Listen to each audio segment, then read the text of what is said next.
right. So I knew Jim Kelly really well, and Jim Senior or Junior? Both. Yeah, I knew them both too. Yeah. Both. Well, first, your thoughts on Jim's passing and all that. He was a diehard Bearcat. I did. You know what? I just saw a picture of him. I know they had a reunion. I guess a couple of weeks ago. I was going to attend, but since I was coming here, I said, maybe I wouldn't. But I didn't know Jim was sick, and I saw a picture, and quite frankly, I was taken back. I was like, who's that? And a friend of mine that went to that said it was Jimmy Kelly, and he's sick. I'm like, oh my God.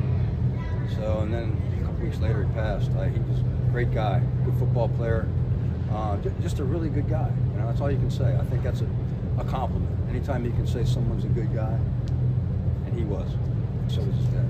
So the selection committee, I was in there, and they had that one picture of you. You got a little bit more hair at the time. But I love that hairline. I wish I had it now. But you kind of had a mean face, and Jim said that was the guy that tackled him a lot during practice.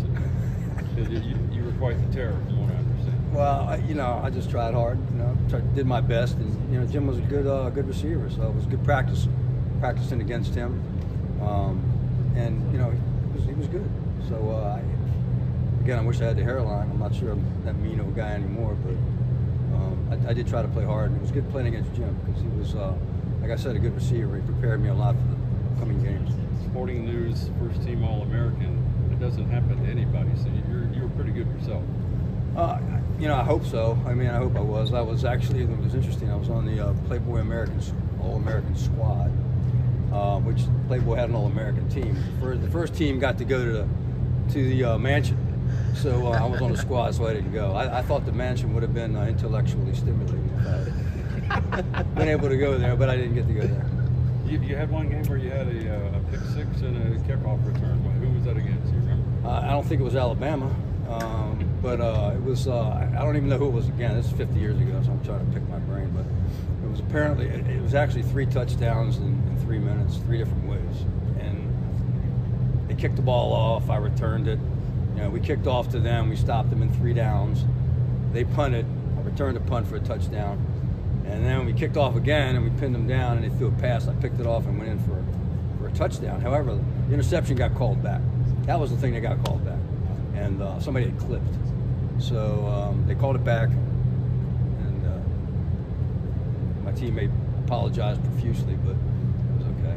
I didn't even think about it at the time until after the game. Somebody said, "You know what you did?" And I said, "No, not really. I was out there playing the game." Well, I should have got you to the Playboy mansion right there. I wish you were making that decision. Tom, obviously speaking about Jim, walk us through what that battle was like between you guys in practice, and what was your favorite encounters with him during your playing career? It was funny. The one I remember particularly is, they had twins split out, so I had to go cover the second. I was a strong safety, so he was the second guy in.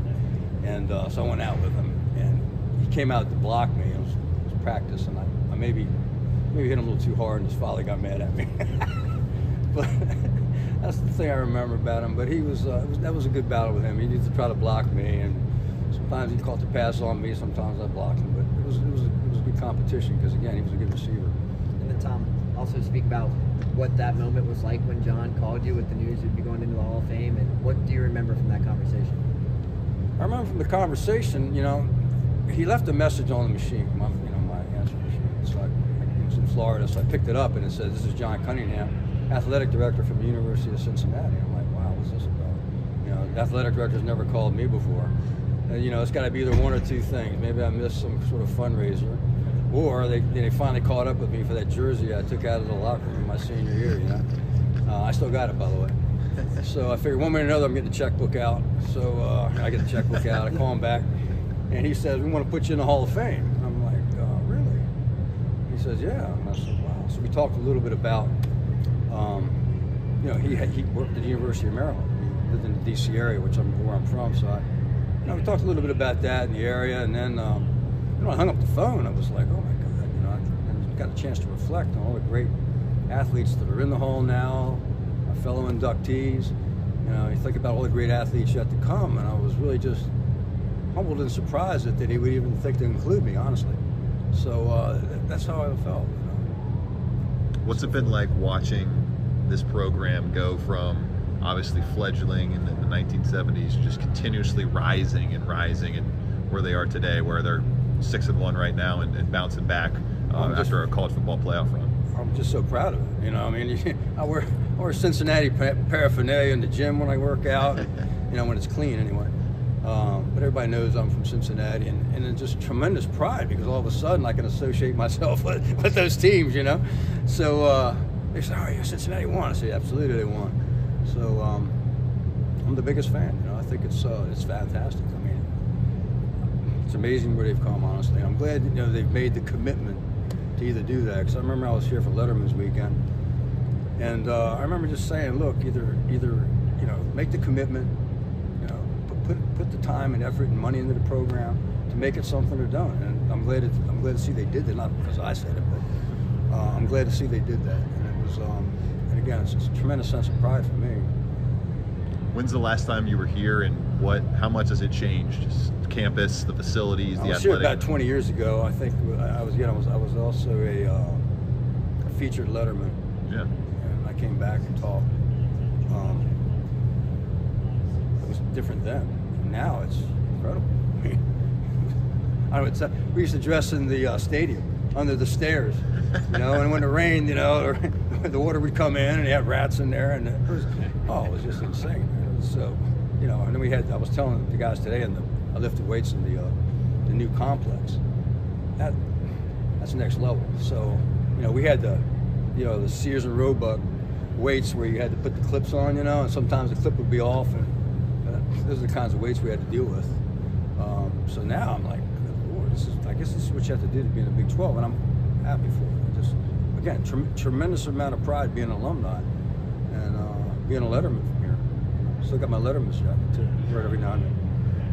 You mentioned being able to check out the facilities. Were you able to take a tour and kind of see what that new facility is all about? Well, I did more than a tour. My son and I worked out there, and we threw the football around in the indoor field. But I tell you what shocked me.